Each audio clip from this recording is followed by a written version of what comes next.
कि ये और ट्रिपल तलाक को लेकर आप बात करें और उसी बात पे जो है माधवीलता जी पार्ट है वो भी उसी पे बीजेपी ने CAA का अनकॉन्स्टिट्यूशनल कानून बनाया है और रिलीजन की बुनियाद पर बनाया गया है जो राइट टू इक्वालिटी के खिलाफ है और इसीलिए मैंने उस कानून के बिल को पार्लियामेंट में पढ़ा था और हम उस वक्त भी खिलाफ थे, आज भी और कल भी रहेंगे। हैदराबाद की पार्लियामेंट की जनता CAA के ऐसे काले कानून के खिलाफ वोट देकर तमाम पार्टीज को, बीजेपी को, दीगर पार्टियों को शिकस्त देके हराएगी। अभी जिस तरह से हम देख रहे हैं कि सबकी प्रचार कर रहे हैं, कांग्रेस के खुद के नेता भी ये कह रहे हैं कि फिरोज खान जैसे नेता कि पहले हम उनके खिलाफ लड़ रहे थे, अब उनके साथ लड़ने पर मजबूर। एक बात सुन लीजिए, हमारा इस चुनाव में किसी से अलायंस नहीं है। तेलंगाना में, उत्तर प्रदेश में हम हमारी बहन मोहतरमा साहिबा के साथ हमने PDM बनाया।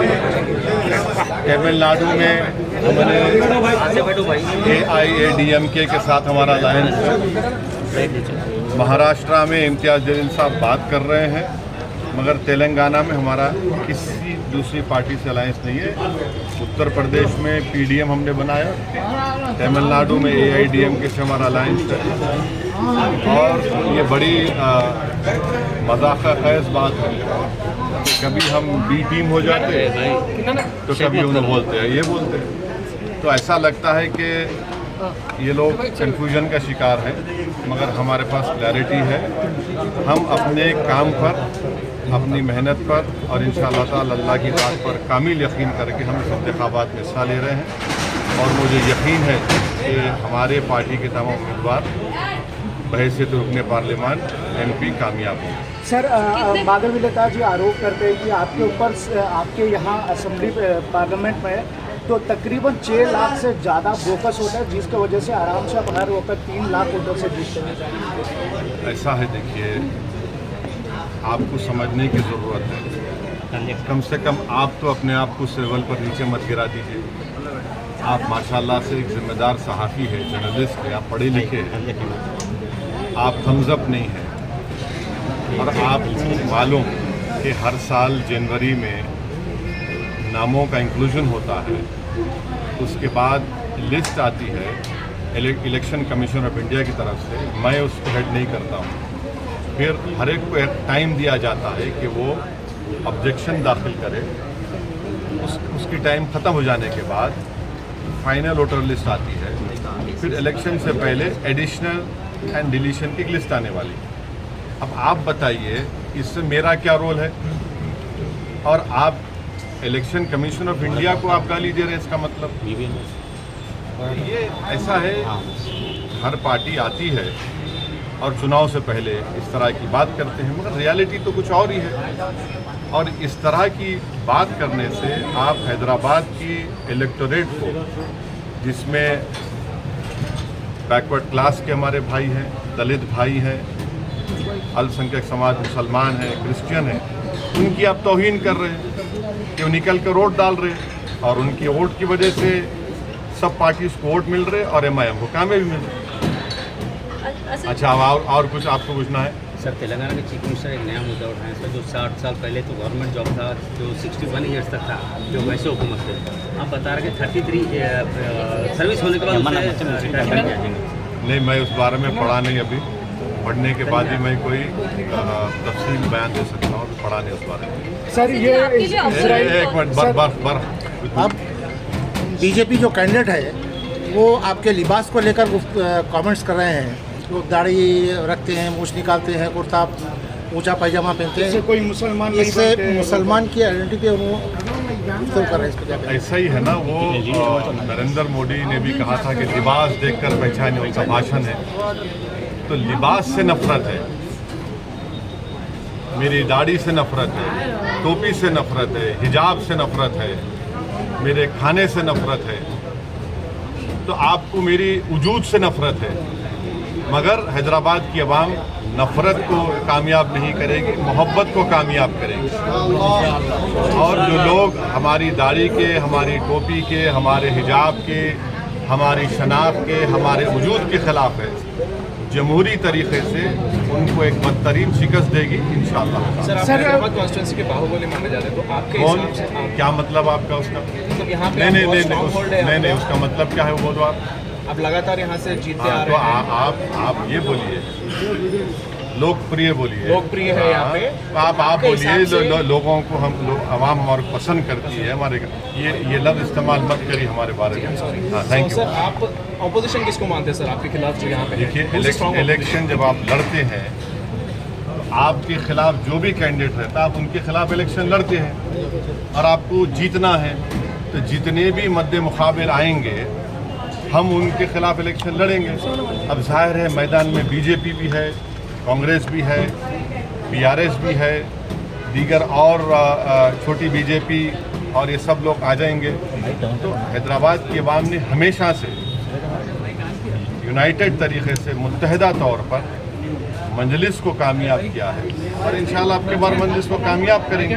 और जैसा कि अभी आपने सवाल किया था कि हम आवाम से अपील कर रहे हैं हैदराबाद की कि CAA कानून के ख़िलाफ़ आप वोट दीजिए, महंगाई के ख़िलाफ़ आप वोट दीजिए, नौजवान जो बेरोज़गारी उसका मुखद्दर बन गया, उनके रोज़गार नहीं मिला, उसके खिलाफ वोट दीजिए।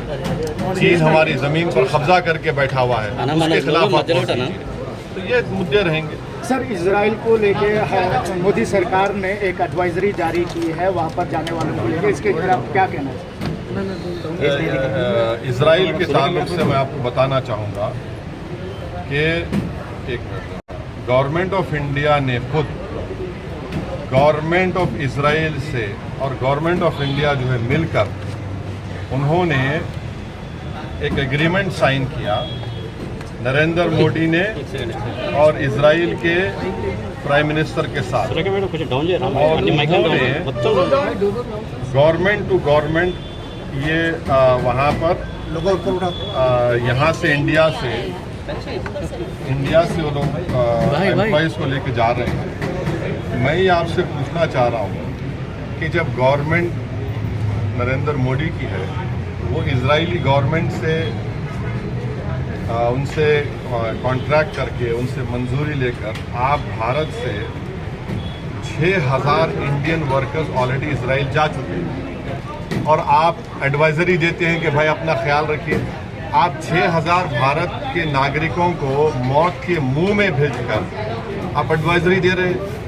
ये किस तरह की इंसानियत है नरेंद्र मोदी सरकार की? आप फौरन नरेंद्र मोदी उन 6,000 भारत के सिटीजन्स को वापस बुलाइए। इजराइल की हुकूमत फ़लस्तीनियों के ख़िलाफ़ एक जेनोसाइड कर रही है। 30,000 लोग मारे गए। दुनिया में किसी भी वॉर में इतने बच्चे नहीं मारे गए जो मासूम 12, 14, 15,000 बच्चे मर गए वहाँ पर। और इजराइल जुल्म कर रहा है इंटरनेशनल कोर्ट ऑफ जस्टिस में, उसको वो जेनोसाइड कर रहा है। UN की रिपोर्ट है। तो हम भारत के प्रधानमंत्री से ये डिमांड करते हैं कि आप की गवर्नमेंट, इजराइल की गवर्नमेंट से मिलकर 6,000 भारतीय नागरिकों को आपने भिजाया, क्यों भिजाया? फ़ौरन उनको बुलाइए वापस आप, और किसी को मत भिजाइए वहाँ, उनको आप मौत के कुएं में भेज रहे हैं, उनको आप, उनकी जान को खतरा है। तो ये कैसे सरकार खुद फैसिलिटेट करके भिजा रही है और एडवाइजरी दे रही है? सर, मणिपुर, लद्दाख और चाइना बॉर्डर को लेकर आपने एक सवाल किया है, ट्वीट किया है, और आपने बोला है कि बॉर्डर पे, टेरिटरी पे कितना तक पैट्रोलिंग हो पा रहा है, तो इसको लेके क्या कहना है? देखिए, आप लोग जानते हैं, आप लोग बड़े बाशऊर लोग हैं। खुद लेह का SP जो है, लेह के पुलिस से DGP कॉन्फ्रेंस में कहा कि 26 पेट्रोलिंग पॉइंट्स पर हम पेट्रोल नहीं कर पा रहे हैं। कितना झूठ बोलेंगे ये लोग? कहाँ गई इनकी इज्जत नफ्स? कहाँ गए उनका भारत से मोहब्बत? झूठ पे झूठ बोल रहे हैं। लेह का SP झूठ बोल रहा है तो उसको सस्पेंड करिए। फिर आप DGP कॉन्फ्रेंस में कह रही है कि 26 पेट्रोलिंग पॉइंट पे हम नहीं जा सक रहे। 2000 स्क्वायर किलोमीटर डेप्सांग डेमचाक पे चीन कब्जा करके बैठा हुआ है और आप चीन के खिलाफ नरम रवैया अख्तियार कर रहे हैं। हो गया। सर खबर कॉन्स्टिट्यूंसी के अंदर आप डेवलपमेंट के फैक्टर पे बात करें तो लास्ट टाइम बीआरएस की सरकार थी, उन्होंने अच्छे खासा मास्टर प्लान्स लेके आए थे, तो आपको क्या लगता है कि वो प्लान्स कांग्रेस सरकार कंटिन्यू करेगी या बेहतर प्लान लेके आएगी? ये इंशाअल्लाह ताला जहाँ तक डेवलपमेंट की बात है, हम डेवलपमेंट कराते आए हैं और करवाते रहेंगे।